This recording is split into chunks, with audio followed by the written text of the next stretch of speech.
Welcome back to Guide with Samuel.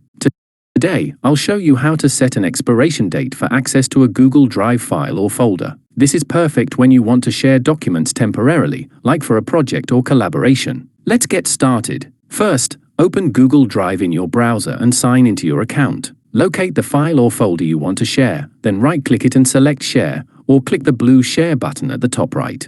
In the sharing dialog, add the email address of the person you want to give access to if they're not already listed. Make sure their permission level is set to viewer or commenter because expiration dates cannot be applied to editors. Next, click the Give Temporary Access or the clock icon next to their name. A small calendar pop-up will appear, allowing you to select the date when their access should automatically expire. Pick the desired date and confirm it. Once the expiration date is set, the recipient will be able to view or comment on the file until that date. After it passes, their access will be automatically removed, and they won't be able to open the file anymore. A few important notes. This feature is only available for Google Workspace accounts, so personal Gmail users may not see it. You can always change or remove the expiration date by reopening the share settings and adjusting the date or removing access entirely. Using expiration dates helps keep sensitive documents secure, controls temporary collaborations, and prevents unwanted long-term access. If you found this helpful, don't forget to like and subscribe to Guide with Samuel for more helpful tutorials. Thanks for watching.